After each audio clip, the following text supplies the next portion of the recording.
திருச்சிற்றம்பலம். அனைவருக்கும் வணக்கம்.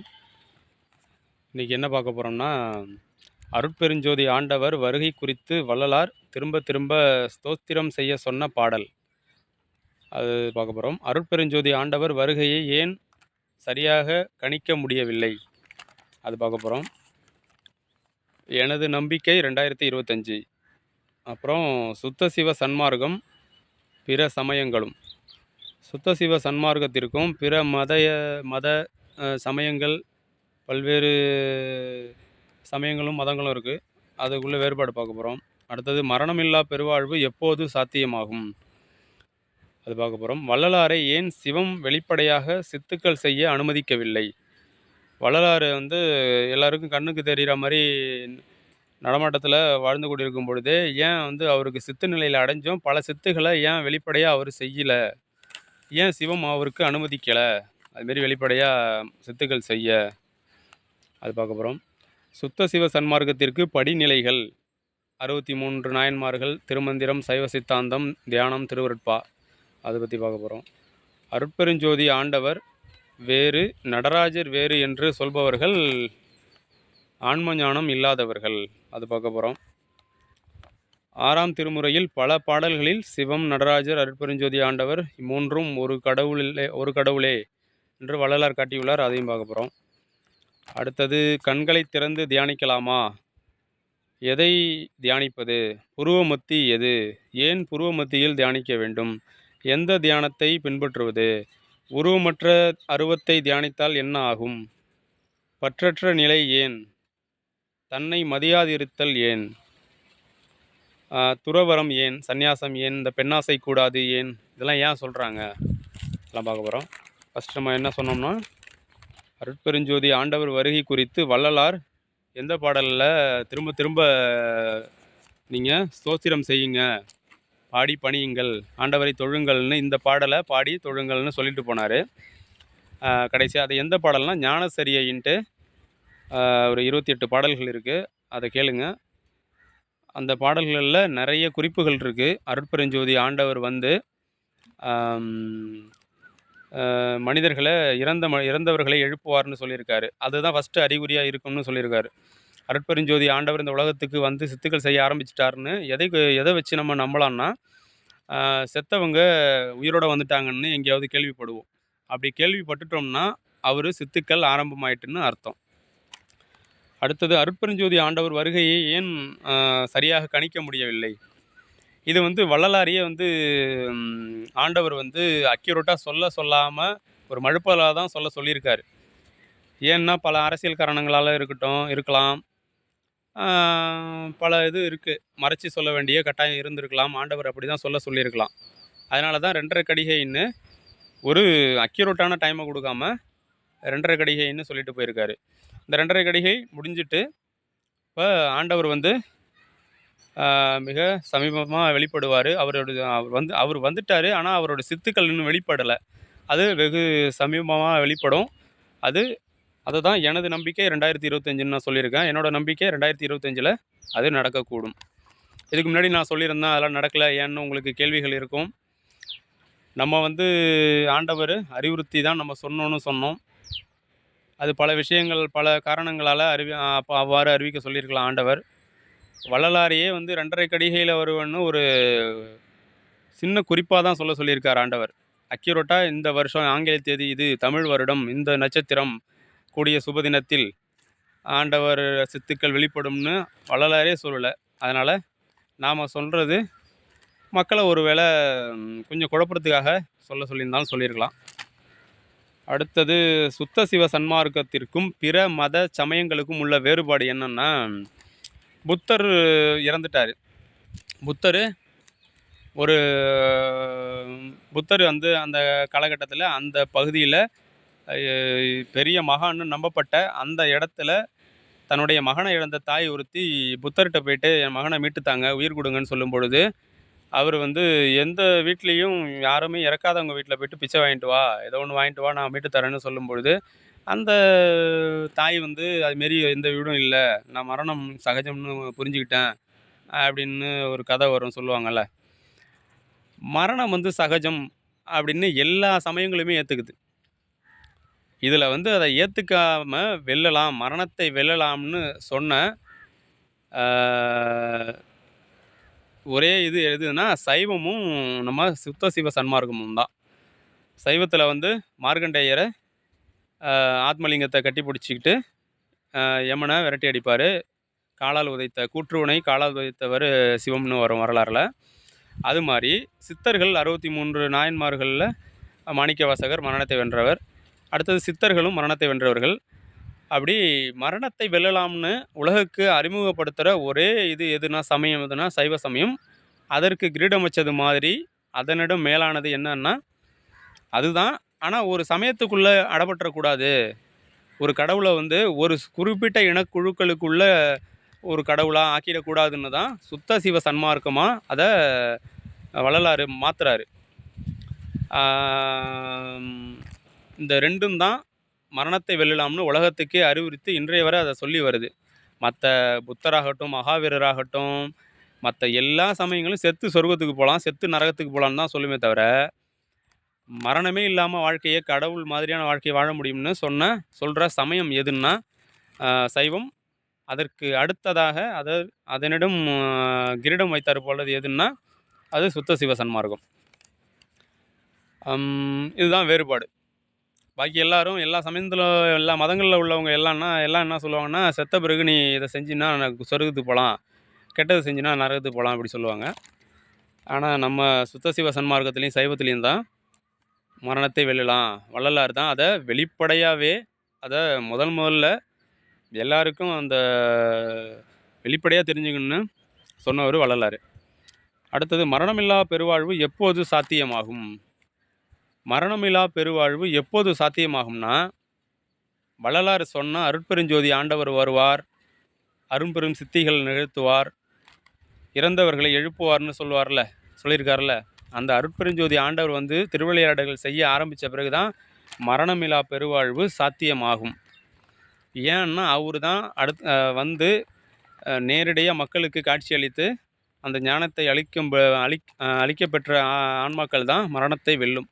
அதுவரை வள்ளலார் போனதுக்கப்புறம் இதுவரைக்கும் யாருமே மரணத்தை வென்றதா நம்ம வரலாறு பார்க்கல.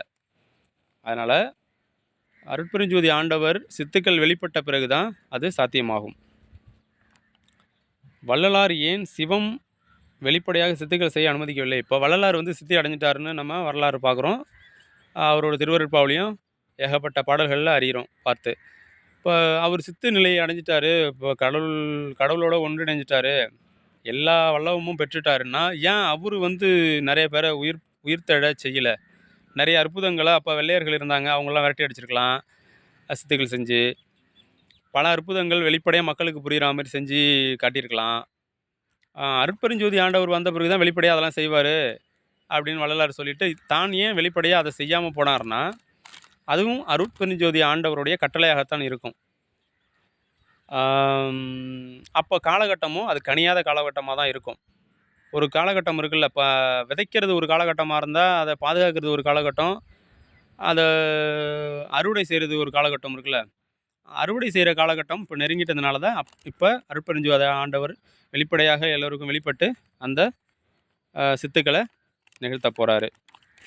அதனால தான் வள்ளலாரையும் அப்பொழுது அதை மறைமுகமாகவே செஞ்சு வெளிப்படையாக யாருக்குமே தான் சித்துக்கள் செஞ்சாலுமே யாராவது வந்து அற்புதங்கள் செய்ய வந்திருக்கேன், உங்களோட சித்துக்களை பார்க்க வந்திருக்குன்னு நிறைய பேர் மக்கள் கூட்டம் குழுமி நின்றாலும், அது என்கிட்ட அதுமாரி சித்துக்கள்லாம் இல்லை, என்கிட்ட அறிவுரைகள் இருக்குது, இது மாதிரி புலால் உண்ணாதீங்க, நரபலி கொடுக்காதீங்க, சிறு தெய்வங்களை வழிபடாதீங்க, இது மாதிரி மரணமில்லா பெருவாழ்வு வாழலாம், நான் சொல்கிற வழிமுறைகளை கடைபிடிச்சி வாழுங்க அப்படின்னு தான் சொல்லியிருக்கிறாரு தவிர, என்கிட்ட சித்துக்கள் இருக்குது, இதை கற்றுக்கிட்டு போங்கன்னு அவர் சொல்லலை. சுத்த சிவ சன்மார்க்கத்திற்கு படிநிலைகள். சுத்த சிவ சன்மார்க்கத்திற்கு நம்ம டைரெக்டாக போயிடலாமா? இப்போ என்ன நினச்சிக்கிட்டாங்கன்னா, நிறைய பேர் என்ன பண்ணிடுறாங்கன்னா, ஒரு வெள்ளை வேட்டியை எடுத்து கட்டிக்கலாம், தலையில் ஒரு வெள்ளை துண்டை கட்டிக்கிட்டு, அருட்பெருஞ்சோதி தனிப்பெரும் கருணைன்னு மந்திரத்தை சொல்லிட்டா, நம்ம எல்லாரும் அடைய முடியாத உச்சநிலையை அடைஞ்சிட்டு தான் நினச்சிக்கிறாங்க சில பேர். இன்னொரு சில பேர் வந்து உடை மாற்றாமலேயே அருட்பெருஞ்சோதி ஆண்டவர் தான் ஒரே கடவுள் நாங்கள் கண்டுபிடிச்சிட்டோம், புத்தகத்தை பார்த்து கண்டுபிடிச்சிட்டோம், அதனால் நாங்களாம் மேலே இருக்கோம் அப்படின்னு நினச்சிக்கிறாங்க. அது வந்து இந்த பக்தி வராம முக்தி வராது. முக்தி வராம சித்தி வராது. பக்தி வராம சித்தி வராதுன்னா, 63 நாயன்மார்களையும் அவர் வரலாறுகளை படிக்கணும். அடுத்தது சைவ சித்தாந்தம் படிக்கணும். திருமந்திரம், திருக்குறள்லாம் படிக்கணும். ஆ அதுக்கப்புறம் தியானம்னா திருவருட்பாவ படிக்கணும். அதுக்கப்புறமா அந்த படிநிலைகள்ல போனா தான் கடைசியா கிரீடமா உள்ளது தான் அல்டிமேட்டு தான் சுத்த சிவ சன்மார்க்கம். எடுத்த உடனுமே போயிட்டு நாங்க சுத்த சிவ சன்மார்க்க நிலையை அடைஞ்சிருவோம்னு சொன்னா, அது கேள்விக்குறி தான். அவங்களுக்கு அந்த பக்குவம் இருக்கா? அவங்களுக்கு டைரக்ட்டா போயிட்டு மாரி இருக்கிறவங்களுக்கு ஆண்டவர் வரங்களை குடுப்பாரா? அவரு வந்து அருளை கொடுப்பாராங்கிறது சந்தேகம் தான். பக்தி இருந்தா தான் அவங்களுக்கு முக்தி கிடைக்கும். முக்தி அடைஞ்சவங்களுக்கு தான் சித்துக்கள் கிடைக்கும். இதுதான் அதனோட அந்த வழிமுறை. வெறுமனே எந்த பக்தியும் என்ட்ட இல்ல. கடவுள் ஒருவர் இருக்காருன்னு நம்புறேன். அருட்பெருஞ்சி ஆதி ஆண்டவர் தான் கடவுள்னு ஒத்துக்கிறேன். எனக்கு எல்லாமே அவரு குடுக்கணும். என்ட்ட பக்தி கிடையாது, எதுவுமே கிடையாது. நான் அந்த அளவுக்கு உருகலாம் வந்து வணங்க மாட்டேன் அப்படின்னு சொல்லிட்டு இருந்தா, அவங்களோட நிலைய வந்து அவங்க தான் கணிச்சுக்கணும். அருட்பெருஞ்சோதி ஆண்டவர் வேறு, நடராஜர் வேறுன்னு ஆன்ம ஞானம் இல்லாதவர்கள் சொல்லி வராங்க. வீடியோக்கள்லாம் நெறைய போட்டுட்டு வராங்க. சிதம்பரம் கோயில்ல இருக்கிற நடராஜர் வந்து கருமசித்தர் என்றும், வள்ளலார் வந்து அவர சொல்லலன்னும், இவரு வள்ளலார் சொன்ன நடராஜர் வேறன்னும், அவரு சொல்ற அருட்பெருஞ்சோதி ஆண்டவர் வேறுன்னும், சிவம் வேறும்னும் திரித்து, மாற்றி வள்ளலாருடைய கொள்கைக்கு எதிராக பேசி வராங்க. வீடியோ போட்டு வராங்க. அவருக்கு அவங்க வந்து வள்ளலாருக்கு எதிரானவர்கள் தான். வள்ளலாருடைய கொள்கைக்கு எதிரானவர்கள். அவங்கலாம் வந்து திருவருட்பாவ நல்லா இன்னும் ஆழ்ந்து ஊன்றி படிக்கணும். இப்ப அதுக்கு என்ன ஆதாரம் சொல்றாங்கன்னா, உரைநடை பகுதியிலேயோ எதையோ எடுத்துக்கிட்டு இதில போட்டிருக்காங்க. அவரு கருமசித்தர்ன்னு போட்டிருக்காங்க. அப்புறம் 63 நாயன்மார்கள்லாம் கடவுள் இல்லைன்னு போட்டிருக்காங்க. அதில அரைகுறையாக அறிவு இருக்கிறவங்கள, ஞானம் இருக்கிறவங்கள குழப்புறதுக்காக கூட அத போட்டிருப்பார் வள்ளலார். அரைகுறைகளை குழப்புவதற்காக கூட அத எழுதியிருக்கலாம் வள்ளலார். பக்தி இல்லாதவர்கள், முக்தி இல்லாதவர்கள் சுத்த சிவ சன்மார்க்கத்திற்கு உச்சநிலையை அடைய முடியாது. இதான் முதல் பாயிண்ட்டே. அவரு வள்ளலார் எந்தெந்த படிகள்லாம் கடந்து வந்தாருன்னு அவருடைய வாழ்க்கை வரலாற்ற படிங்க. உருவச்சிலையை வணங்கி தான் அவரு மெருகேற்றி சைவ சமயத்தில ஆழ்ந்து ஊன்றி மெருகேற்றி பக்தி நிலையிலேருந்து முக்தி நிலையும், முக்தி நிலையிலேருந்து சித்தி நிலையும் அவரு அடைஞ்சாரு. அதுக்கப்புறம் தான் சுத்த சிவ சன்மார்க்கத்து போனாரு அவரு. வள்ளலாருக்கு அவ்வளவு ஒழுக்க கட்டுப்பாடுகள்ல இருந்த வள்ளலாருக்கே அந்த நிலைமைன்னா, நான் எதையுமே கடைபிடிக்க மாட்டேன். இவரு வேறு, அவரு வேறுன்னு நீங்க சொல்லிட்டு இருந்தீங்கன்னா, அது வந்து உங்களோட தகுதிய பொறுத்தது தான். இவங்க வீடியோக்கள நம்பி போயிடாதீங்க மக்களே. என்னன்னா, சிதம்பரம் கோயில்ல இருக்கிற நடராஜரும், அருட்பெருஞ்சோதி ஆண்டவரும், சிவமும் ஒண்ணு தான். இத 6ஆம் திருமுறையிலேயே பல பேர் என்னன்னா, 5ஆம் திருமுறையில தான் வள்ளலார் இத சொல்லியிருக்காரு. 6ஆம் திருமுறையில இத சொல்லலன்னு சிலர் சொல்லுவாங்க. அத நம்பாதீங்க. 6ஆம் திருமுறையில எல்லா பாடல்கள்லயுமே அருட்பெருஞ்சோதி அகவல்லியுமே சிவம், நடராஜர், அருட்பெருஞ்சோதி ஆண்டவர் இந்த 3ம் ஒரே கடவுள்னு சொல்லியிருக்காரு. நல்லா படிங்க. நல்லா ஆழ்ந்து படிங்க. பொருள் விளங்கும். கண்களை திறந்து தியானிக்கலாமா?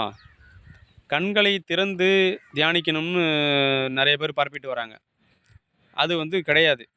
அது பொய்யி. அதில போய் மாட்டுனீங்கன்னா, தியானத்தில முழுமை காண முடியாது. தியானத்தின் பூரணத்தை அடைய முடியாது. எதை தியானிப்பது?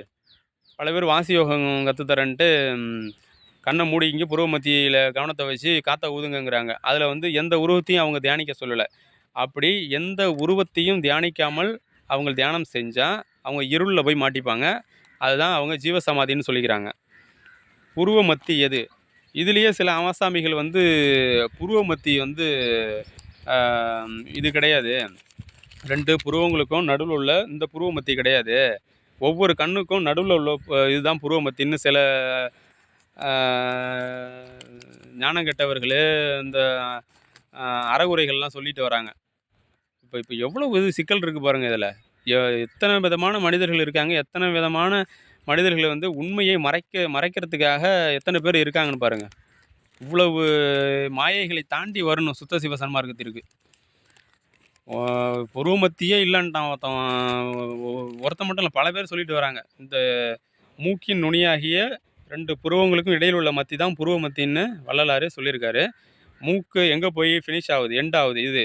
2 புருவங்களுக்கும் நடுவுல உள்ள இடம் எது? இதுதான் புருவ மத்தி. இதுலயே போயிட்டு குழப்புறானுங்க. அப்ப பார்த்துக்கங்க, எந்த அளவுக்கு மாயை அவங்கள சூழ்ந்திருக்குன்னு. அடுத்தது ஏன் புருவ மத்திய தியானிக்கணும்? புருவ மத்தி தான் நம்ம வந்து ஒரு பெரிய ஃபேக்ட்ரிக்கு வந்து ஒரு எலக்ட்ரிக்கல் ரூம்னு ஒண்ணு வப்பாங்க. ஒரு உதாரணத்துக்கு நான் சொல்றேன். ஒரு பெரிய ஃபேக்ட்ரிக்கு எலக்ட்ரிக்கல் ரூம்னு ஒண்ணு குடுத்து, அதில அந்த பில்டிங்க்கு உண்டான எல்லா எலக்ட்ரிக் சர்க்யூட்டும் அந்த எலக்ட்ரிக்கல் ரூம்ல வந்து ஸ்டார்ட்டிங் பாயிண்ட்டும், எண்ட் பாயிண்ட்டும் இருக்கும். ஸ்டார்ட்டிங் பாயிண்ட் இருக்கும். இந்த ஹோல் பில்டிங்கே ஒரு 100 மாடி கட்டடம் இருக்குன்னு வச்சுக்கங்க. அந்த ஒரு சின்ன எலக்ட்ரிக்கல் ரூம்ல கொண்டுட்டு ஒரே ஒரு ஸ்விட்ச தட்டுனா போதும். ஹோல் அந்த ஃபேக்ட்ரியோட, அந்த பில்டிங்கோட எல்லா எலக்ட்ரிக்கல் சப்ளையும் ஆ ஆஃப் ஆயிடும். அதே அத ஆன் பண்ணி விட்டீங்கன்னா, எல்லா எலக்ட்ரிக்கல் சப்ளையும் ஆன் ஆயிடும். அந்த ஒரு பாயிண்ட் இருக்கு பார்த்தீங்களா? அந்த ஒரு ஹோல் பில்டிங்க்கும் ஒரு எலக்ட்ரிக்கல் ரூம்னு வச்சு, அதில ஒரு ஸ்விட்ச் இருக்கு பார்த்தீங்களா? அந்த இடத்துல தான் எல்லா கனெக்ஷன் வந்து அங்க தான் கரெக்ட்டா கனெக்ட் ஆகும். அதனால தான் அது ஆன், ஆஃப் ஸ்விட்ச் அங்க வச்சிருப்பாங்க. தனித்தனியா வச்சிருந்தாலும், மொத்த பில்டிங்கும் ஒரு எலக்ட்ரிக்கல் ரூம்ல ஒரு ஸ்விட்ச் இருக்கும். அதுபோல நம்ம எல்லா உடம்பு இவ்வளோ கை, காலு, மூளை, இருதயம் இவ்வளவு பார்ட்ஸ் உடம்புக்குள்ள இருந்தாலும், உயிர எந்த பாயிண்ட்ல நின்னு எல்லாத்தையும் கண்ட்ரோல் பண்ணும்னா, அந்த எலக்ட்ரிக்கல் ரூம் மாரி புருவ மத்தியில நின்னா தான் நினைவு நிலையில இருக்கும். உயிர். உயிரானதுக்கு எலக்ட்ரிக்கல் ரூமும் ஒரே ஸ்விட்ச் எதுன்னா, இந்த புருவ மத்தி தான். இந்த புருவ மத்தியில இருந்து தான் உயிரானது எல்லா பாகங்களுடைய மூளையிலிருந்து, கை, காலுடைய எல்லா செயல்களையும் கட்டுப்படுத்துது. எல்லா உறுப்புலேருந்து வர உணர்வுகளையும் அது உள்வாங்கிக்கிட்டு, இது வெளிப்படுத்துற இடம் இந்த புருவ மத்தி. இதனால தான் இந்த புருவ மத்தியில நம்ம தியானிக்கணும். அதிலிருந்து தான் மேலேறும் வீதிகளுக்கு, மேலேறும் சக்கரங்களுக்கு மேலே ஏறும் தியானத்தில. அதனால தான் புருவ மத்திங்கிறது கவனத்தில வைக்கணும் தியானத்தில. அடுத்தது உருவம் இல்லாத வேற எதையுமே தியானிக்கக்கூடாது. நெறைய பேர் என்ன பண்றாங்கன்னா, எந்த எதுவுமே நினைக்காம வெறும் கண்ண மூடிட்டு புருவ மத்திய பார்க்குறாங்க. அப்படி பண்ணுனீங்கன்னா, தியானம் போவும், உள்ள போவும், இருள்ல போய் மாட்டிக்கணும். வெளியில வர முடியாது. உணர்வு நிலையெல்லாம் அற்று போயிட்டு கோமா ஸ்டேஜுக்கு போயிடும். அது யாரு பண்ணிக்கிறாங்கன்னா, வயதானவர்கள் போயிட்டு இந்த வாசி யோகம் கத்து தரேங்கிற குரூப்ல போயிட்டு மாட்டிக்கிட்டு, வயசானவர்கள் பண்ணலாம். ஆ வ அது என்னத்த குடுக்கும்னா, அந்த உடம்புலயே அந்த ஆத்மாவ அந்த நெத்தி புருவ மத்தியிலேயே அந்த உயிர வெளிய போ விடாம வச்சுக்கும். அப்படியே இருக்கும் அது. அவங்கள வந்து உட்கார வச்சு சமாதி கட்டலாம், இல்ல படுக்க வச்சு சமாதி கட்டினாலும், உயிர் வந்து உடம்ப விட்டு பிரியாது. இந்த புருவ மத்திக்குள்ளேயே போயிட்டு அங்கேயே அமிழ்ந்து போயிடும். கோமா ஸ்டேஜ்ல உள்ளே போயிடும். இப்போ ஆண்டவர் வந்தா உயிர் குடுக்கணும் அப்படின்னு அவங்கள எழுப்பணும்னா எழுப்புவாரு. இல்ல எழுப்ப வேணாம் அப்படியே கிடக்கணும்னாலும் கிடக்க வைப்பாரு. அது ஆண்டவரோட விருப்பம். அதனால இளமையில உள்ளவங்க, அ கை, கால்கள் செயல்படுற நிலைமையில உள்ளவங்க, தியானம் செய்ய ஆற்றல் உள்ளவங்க, தியானம் எப்படி பண்ணணும்னு தெரிஞ்சவங்க இந்த மாரி சூழ்நிலையில போய் மாட்டிக்காதுங்க. வாசி யோகம் எந்த உருவத்தையும் தியானிக்காம, காத்த ஊதி புருவ மத்திய கவனிச்சு நாங்க உள்ள போயிட்டு நினைவற்ற நிலைக்கு போயிடுறோம் அப்படின்னு போய் மாட்டிக்காதீங்க. அது வந்து ரொம்பவுமே ஒண்ணுமே முடியாதவங்க, எனக்கு வேற வழி தெரியலங்கிறவங்க பண்றது. அரைகுறைகள் சொல்லிக் குடுப்பது. அரைகுறைகளும் அதுமாரி செஞ்சுட்டு போயிருக்காங்க. நெறைய பேருக்கு அந்த அரைகுறைகள் சொல்லி கத்து தராங்க. அந்த அரைகுறைகள் செய்வத செய்யாதீங்க. அது தியானம் கிடையாது. அது வேணா ஆண்டவர் வரும் வரைக்கும் தூக்கத்தில இருக்கிற நிலை அது. கோமாவுல இருக்கிற நிலை அது. ஆண்டவர் வந்து தான் அவங்கள அந்த கோமாவுலேருந்து எழுப்புவாரு.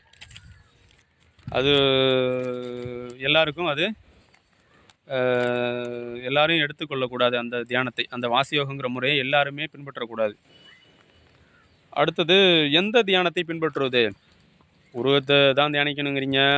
எந்த உருவம் இல்லாத அருவத்தை தியானிக்கக்கூடாது அப்படின்னு சொல்றீங்க. இப்ப எத தான் தியானிக்கிறதுன்னா, முறையான தியானம் வள்ளலார் சொல்லிட்டு போன தியானம் 2 தியானம் தான் இருக்கு. 2 தியானம் இருக்கு. ஒண்ணு கற்பூர தியானம். ஃபர்ஸ்ட்டு பிகினிங்ல நீங்க இருக்கீங்க. நான் ஆன்மீகத்தில இது பண்ணணும். நான் வந்து மாமிசம் சாப்பிட்றதில்ல. புலால் கொலை மறுத்துட்டேன். கொலை செய்றதில்ல. புலால் உண்ணுறதில்ல. மது, மாமிசம் விட்டுட்டேன். ஆ மதுவையும் விட்டுடணும். மது, மாமிசம், பிற உயிர்களை கொலை செய்தல் இந்த மாரியான ஜீவகாருண்யத்திற்கு எதிரான செயல்களை விட்டுட்டு, கோயிலுக்கு போயிட்டு 1 மாசமாவது வணங்கி வந்துட்டு, அடுத்தது அந்த கடவுள் நீங்க வணங்கி வந்த கடவுள் குறிப்பிட்டா சிவஸ்தலங்களுக்கு போங்க. போயிட்டு அங்க வணங்கி வந்த கடவுள் ஒரு அகல் தீபம் ஏற்றி வச்சு, பசு நெய்யிலயோ, நல்லெண்ணெயிலயோ தான் அந்த தீபத்த ஏத்தணும். ஏத்தி வச்சு, அந்த தீபத்திலேயே தான் அந்த கடவுள் நீங்க வணங்கி வந்த கடவுள் இருக்கிறதா ஒரு 3 மாசமாவது வணங்கணும். அந்த தீபத்தில அந்த நீங்க அந்த கடவுள உருவேத்தணும். உருவேத்தி, உருவேத்தி, உருவேத்தி அந்த தீபத்தில கடவுள் இருப்பதாக உருவேத்தி, உருவேத்தி பாவனையிலேயே அத வணங்கிட்டு வரணும். கண்ண திறந்து தான் அப்பலாம் வணங்கணும். வணங்கிட்டு உங்களுடைய கோரிக்கைகள சொல்லிட்டு, உருவேத்தி மந்திரங்கள் சொல்லி, நமச்சிவாய மந்திரம் சொல்லலாம், இல்ல சிவாய நம மந்திரம் சொல்லலாம். சொல்லி உருவேத்திட்டே வந்தீங்கன்னா, ஒரு 3 மாசத்துக்கு அப்புறம் கற்பூர தியானம் செய்ய ஆரம்பிங்க. அதுக்கப்புறம் அதில இதாயிட்டுனா, ஓம்கார தியானம் செய்யலாம். ஓம்கார தியானம் வந்து செய்யும்போது உங்களுக்கு அந்த தகுதி இருந்தா, ஆண்டவரே சூட்சுமங்கள சொல்லி, மேலேறும் வீதிக்கு உங்கள அனுப்புவாரு. அப்படி அனுப்பலின்னா, அதுவரைக்கும் வெயிட் பண்ணிக்கிட்டு, ஓம்கார தியானத்த செய்ய வேண்டியது தான். ஓம்கார தியானம் தான் உங்கள ஃபைனல் ஸ்டேஜுக்கு அழைச்சிட்டு போகும். வள்ளலார் செஞ்சு இது ஆனது வள்ளலாருக்கு இறைவன் செய்ய சொன்னது ஓம்கார தியானம் தான். செஞ்சு அவரு மேலே ஏறி சித்துக்கள்லாம் அடைஞ்சது ஓம்கார தியானம் தான். அதனால எனக்கு அறிவுறுத்தியதும் ஓம்கார தியானம் தான். அதனால ஓம்கார தியானம் தான் ஃபைனல் ஸ்டேஜு. அதுக்கு முன்னாடி கற்பூர தியானத்த பின்பற்றுங்க. இந்த 2மே சத்திய தீபம் டிவி சேனல்ல உருவ மத்தியில் மனதை நிறுத்த 3 வழிகள்ங்கிற தலைப்புல போட்டிருக்காரு நல்ல வீடியோ. அத பாருங்க. ஓம்கார தியானம்னா என்னன்னு தெரியும். கற்பூர தியானம்னா என்னன்னு தெரியும். அடுத்தது பற்றற்ற நிலை ஏன்? தன்னை மதியாதிருத்தல் ஏன்? துறவறம் ஏன்? சந்நியாசம் ஏன்? அதெல்லாம் அவசியமா? பல புராணங்கள்லேயும், இதுலேயும், கதைகள்லேயும் எல்லாம் கேட்குறோம்ல. சன்னியாசியா போனாங்க. பட்டினத்தார் வந்து சன்னியாசியா போனாரு. முக்தி வேணும்னா சன்னியாசியா தான் போகணும். பற்றற்ற நிலைக்கு ஆசை இருக்கக்கூடாது. பெண்ணாசை, மண்ணாசை, பொன்னாசை எதுவுமே இருக்கக்கூடாது. ஏன் கடவுள அடையணும்னா இதெல்லாம் இருக்கக்கூடாதுன்னு சொன்னாங்க? அது தெரியுங்களா யாருக்காவது? ஏன் இருக்கக்கூடாதுன்னு சொல்கிறாங்கன்னா, தியானத்துக்காக தான் சொல்கிறாங்க. தியானத்தில நீங்க உண்மையாவே இந்த இதெல்லாம் கடைபிடிச்சு, சன்மார்க்கத்த கடைபிடிச்சு, ஜீவகாருண்யத்தை கடைபிடிச்சு, சத்விச்சாரம், பரோபகாரத்த கடைபிடிச்சு, புலை கொலை தவிர்த்துட்டு, மௌதி மாசுமீசத்த தவிர்த்துட்டு, கற்பூர தியானத்தில இறங்கி, கற்பூர தியானத்தையும் தாண்டி அடுத்து ஓம்கார தியானத்துக்கு வரீங்கன்னா, ஓம்கார தியானத்தில வந்து அந்த புருவ பூட்ட தொறந்து, முருக வேளானது புருவ மத்திய அடிச்சு, அந்த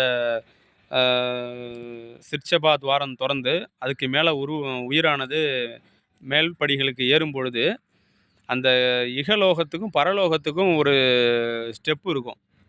ஆத்துல ஒரு காலு, சேத்துல ஒரு காலுன்னு சொல்ற இது இருக்குல்ல. அது மாதிரி இந்த உலக வாழ்க்கைக்கும், அந்த இறைவன பார்க்க போண்டிய அந்த உலகத்துக்கும் நம்ம உயிரானது அந்த அந்த வாசல் படியிலேயே நின்னு இங்கேயும், அங்கேயும், இங்கேயும், அங்கேயும் தடுமாறும். எனக்கு அனுபவத்தில ஏற்பட்டது. அதனால தான் இத என்னால சொல்ல முடியுது. நீங்க செஞ்சீங்கன்னா, உங்களுக்கு இந்த அனுபவம் உண்மையா புரியும். ஏன் இத சொன்னாங்க? பற்றற்ற நிலை எதுக்கு இருக்கணும்? பெண்ணாசை, மண்ணாசை, பொன்னாசை ஏன் இருக்கக்கூடாது?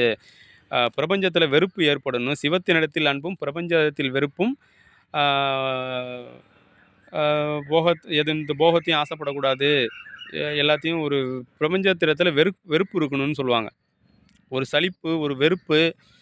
ஆம் எனக்கு ஒரே குறிக்கோள் தான். கடவுள பார்த்துடணும், கடவுள அடைஞ்சிடணும். அப்படிங்கிறவங்க தான் அத பண்ண முடியும். ஏன்னா, அந்த சொல்றோம் பார்த்தீங்களா, அந்த புருவ மத்தியிலேருந்து மேலே ஏறும்போது ஓம்கார தியானத்தில, என்ன ஆகும்னா, உங்களுக்கு ஏதாவது ஒரு ஆசை வந்து உங்கள இந்த உலகத்துக்கு இழுத்துட்டு வரும். பயம் வரும். முக்கியமா என்ன வரும்னா, பயம் வரும். உயிராசை வரும். உயிர் ஆசை வரும் உண்மையா. ஏன் வரும் உயிராசை வரும்னா, அந்த இடத்துல மூச்சு அடங்கும். மூச்சு அடங்கி உணர்வு மட்டும் போகும். மூச்சு அடங்கிடும். மனமும் அடங்கிடும். மனமும், மூச்சும் ஒரே கட்டத்தில தான் அடங்கும். அதுதான் மனசுக்கும், மூச்சு காத்துக்கும் ஒரே தொடர்பு. எப்போ மூச்சு காத்து அடங்குதோ, சுவாசம் அடங்குதோ, அப்போ மனசு செயல்படுறது நின்னுடும். எப்போ மனசு செயல்படுறது நின்னுடுதோ, அப்போ மூச்சு அடங்கிடும். மூச்சு அடங்கின பிறகு இகலோக வாழ்க்கையிலேருந்து உயிரானது பரலோக வ உலகத்துக்குள்ள புகும். அந்த வாசல் படியில இந்த பற்றுக்கள் ஏதோ ஒரு ஆசை நீங்க மிச்சம் வச்சுட்டீங்கன்னு வச்சுக்கங்க. பெண்ணாசையோ, மண்ணாசையோ, இதாசையோ, அதாசையோ, அ இந்த உலகத்தில வாழறதுக்கு உங்களுக்கு நீங்க ஆசைப்பட்டுட்டீங்க. ஆசை இருக்கு உங்களுக்கு. இன்னும் ஆசை அடங்கல. வெறுக்கல இன்னும். பாசத்த விடல, பந்த பாசத்த விடல, குடும்பத்த விடல. ஏதோ ஒண்ணு இருக்கு. ஏதோ ஒரு பற்று வந்து உங்கள் மனசுல ஆழ்ந்து ஏதோ ஒண்ணு இருக்குன்னு வச்சுக்கங்க. அந்த ஆசை வந்து உங்கள இழுத்து இங்க கொண்டு வரும். ஆ அந்த இகலோகத்துக்கு இழுத்துட்டு வரும். அப்படியே போவீங்க, ஒரு கால் எடுத்து வைப்பீங்க, வருவீங்க. போவீங்க, கொஞ்சம் மூச்சு அடங்கும். திரும்பவும் ஒரு பயம் உணர்வு வரும். ஏதோ ஒரு பற்று வரும். முக்கியமா பயம் வரும். நம்ம உயிர் போயிடுமோங்கிற ஒரு பயம் வரும். இந்த இதுக்காகத்தான் சந்நியாசம், பற்றற்ற நிலை, பாசம் இருக்கக்கூடாது, எந்த ஆசையும் இருக்கக்கூடாதுன்னு சொல்லி நம்ம புராணத்துலேயும், கதைகள்லேயும், சித்தர்கள் சொன்ன பாடல்கள்லேயும் எல்லாத்துலேயுமே நம்ம இந்து புராணங்கள் எடுத்துட்டிங்களாமே எல்லாத்துலேயுமே இது வரும். ஆசை இருக்கக்கூடாது, பற்றற்ற நிலை இருக்கணும். திருக்குறள்லேயும் பாருங்களேன், "பற்றற்றான் தாளை பற்றுக" அப்படின்னு வரும். கடவுள பார்க்கணுன்னா பற்றற்றான் தாளை பற்றுக. மற்ற பற்றெல்லாம் விட்டுட்டு, பற்றற்றான் தாளை பற்றுகள்னா பற்றற்றான்னா யாரு? ஒரே கடவுளான சிவத்தை, அவன் தாளை, அவன் பாதங்களை பற்றுங்க. மற்ற பற்றுகளையும் விட்டுடுங்கன்னு சொல்லும். அப்பதான் கடவுள அடைய முடியும். அந்த நிலையில போயிட்டு நீங்க அத தத்தளிச்சுக்கிட்டு இருப்பீங்க. அந்த இந்த உலகத்துக்கும், அந்த உலகத்துக்குமான அந்த வாசப்படியில தத்தளிப்பீங்க. உயிரானது இங்கேயும் இங்க வந்த பிறகு அங்க போணும்னு நீங்க உந்தி தள்ளுவீங்க. அங்க போன பிறகு இந்த ஆசை இழுத்துட்டு வரும் உங்கள.